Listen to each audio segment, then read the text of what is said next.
Ladies and gentlemen, and welcome back in to Key Time Sports. It's Key Time coming back to talk about my outlook for week 12 of the 2024 college football season. I have three games to talk about that is going to shake up the rankings in a great way. Now, the first game I want to talk about is number 20 Clemson versus Pittsburgh. Now, I'm gonna go into this. Cade Klubnik for at the start of the season, I didn't think that he was going to do so great, but now he has thrown for over 2,000 yards, and we are not even at the back half of the season yet. And then here's their leading wide receiver, Phil Maffa, leading wide receiver, Antonio Williams, and leading tackler and leading interception guy, Avion Terrell. So now you see their running backs, their wide receivers, their kicker, and their defense. Now, from what Clemson has done since the first week of the season up until now, major improvement. And their defense has 519 solo tackles. So as far as the offense concerned, the offense scores 37, averages 37.7 points per game. Third down offense is 46%. Decent, can be better. Fourth down offense, 64%, which is one of the best in college football. So when we see the Clemson Tigers offense, how do they stack up against the Pittsburgh offense and defense? Now, Pittsburgh, they are led by Eli Holstein. They have their leading running back is Desmond Reed. And here's all of their running backs and people who have had run plays called for them throughout the season. Here's their receivers. Here's their kicker. They have a two-kicker system. And here is their defense. Now, their solo tackles on defense, they have 682 solo tackles on defense. Now, let's see the Pittsburgh's offense. Pittsburgh's offense scores the same amount of points as the Clemson Tigers. 36, Clemson scored 37. So this game could be a shootout. But I believe that both defenses are suspect on both ends. Third down efficiency for Pittsburgh is 36%, one of the worst in college football. And fourth down offensive efficiency for Pittsburgh is 64%, one of the best in college football. So as we see it now, we see that both offenses score the same amount of points. Both defenses are exactly in the same boat. So I got Clemson winning this game because I believe that Clemson, they probably can. They going to a bowl game, but I believe that this is something that they can build on going into next season, because I just think that it's just so many good teams in college football right now, and it's not enough spaces for the Clemson Tigers to be in the college football playoff. Now, if they win out, they might have a chance, and the college football playoff committee might have second thoughts about putting another team in there like Boise State. I don't even see why they put Boise State in the projected college football playoff rankings. I don't see why that is. There are much more worthy teams. There are much more better teams worthy of that 12th college football playoff spot than the Boise State Broncos. So that's all I have to say about the Clemson Tigers. I got Clemson winning this game by, I'm going to say 10 points, because I just think that the Pittsburgh Panthers, they will struggle. And one thing, Pittsburgh, they have been prone to turning the ball over throughout the entirety of this season. So I got the Clemson Tigers winning this game by 10 points. The next game I want to talk about is the Utah Utes and the Colorado Buffaloes. Now, the Utah Utes, they have pretty much dropped this season. Last season, they was up there. This season, they are pretty much mediocre. I mean, they are led by Isaac Wilson, sometimes Cam Rising. He is in the fold, but Utah is just a different team than they were last year, obviously. They have their running backs and people who have had run plays called for them. Here are their receivers, their kicker, and their defense. Now, their defense isn't top-notch like it was last year. To be exact, 551 solo tackles for the defense for the Utah Utes. Their defense last year compared to this year is pretty much subpar. Their offense this year is subpar. They're only averaging 22 points per game. Third down offensive efficiency, 32%. One of the worst in college football.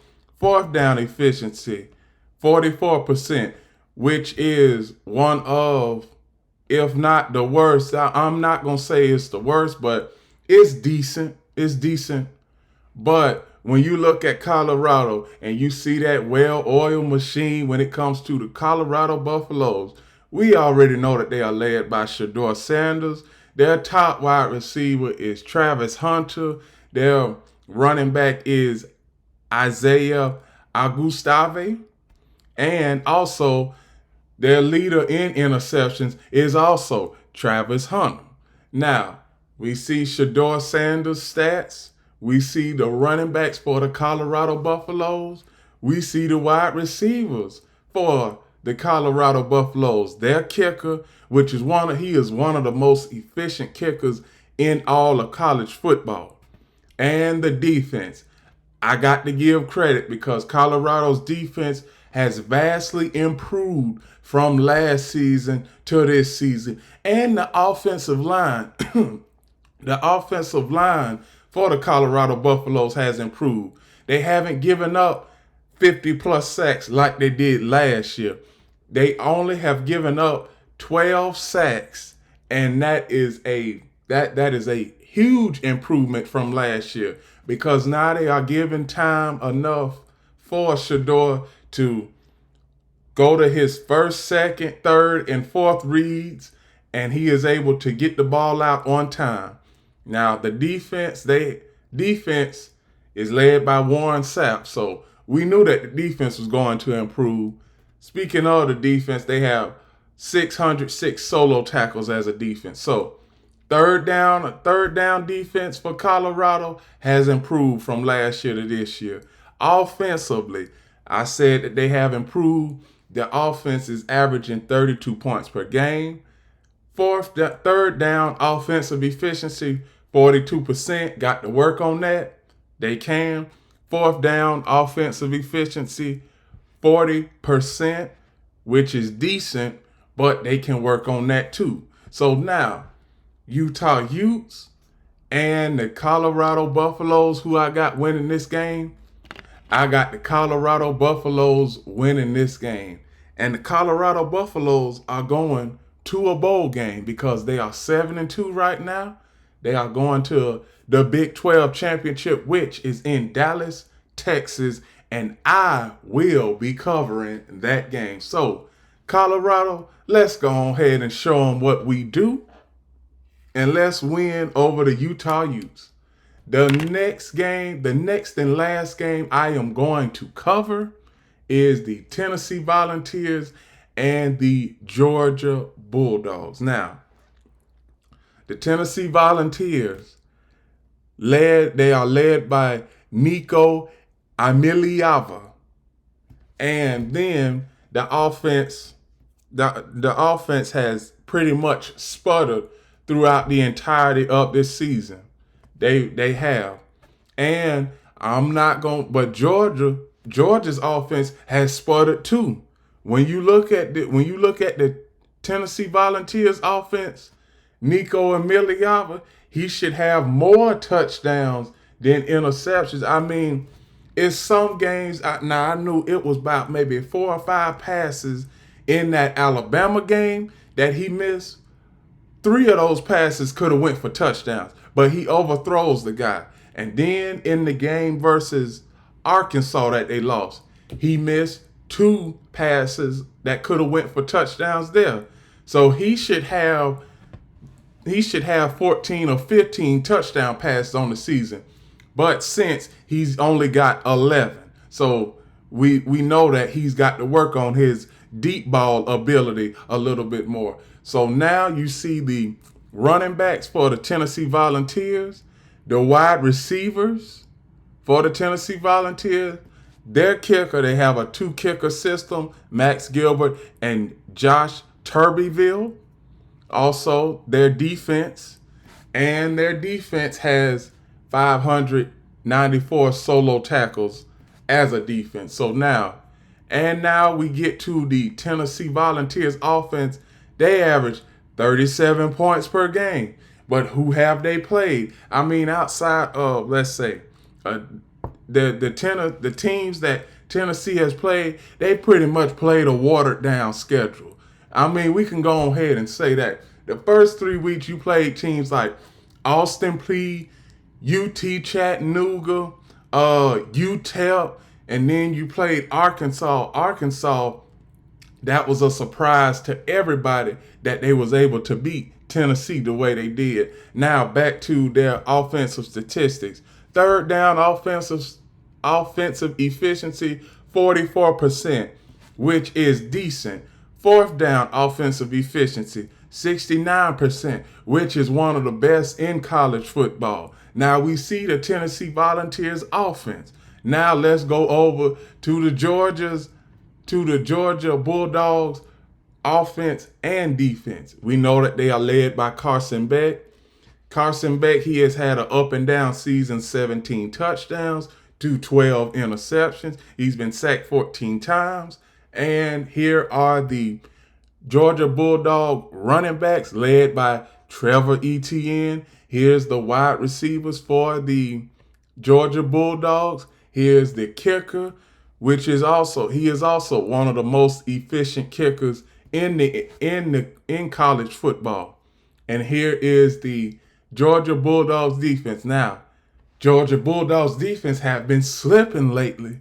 They haven't been looking so hot, haven't been looking like that team we saw last year or the 2 years prior to that when they were winning their college football championship. They have had some slip-ups. 527 solo tackles as a defense. Now, let's look at this, America. America, when you see what the Georgia Bulldogs have done throughout this season on the offensive side of the ball, they average 30 points a game. Third down offense is one of the worst in college football at 38%. Fourth down offensive efficiency is 75%, one of the best in college football. But you don't know what type of Carson Beck you are going to see from game to game. That is why whoever makes the most mistakes in this game is going to win. But both of these teams have a quarterback that are in the same boat. You got Nico Emiliava. Sometimes he can overthrow a wide open receiver by 15, 20 yards. You got Carson Beck sometimes that's stagnant, that cannot take over a game, and he has had trouble taking over a game as of late. They got dominated by Ole Miss. Nobody didn't see that coming. Georgia, you are at home. You should be able to win this game. You should be. Tennessee, I still need to see more from you because you've had a watered down schedule throughout the entirety of this season. But who I have winning this game, I got Georgia winning this game because it's hard to go into Sanford Stadium and win over the Georgia Bulldogs. The last time Georgia Bulldogs lost in in their home stadium. It was 5 years ago.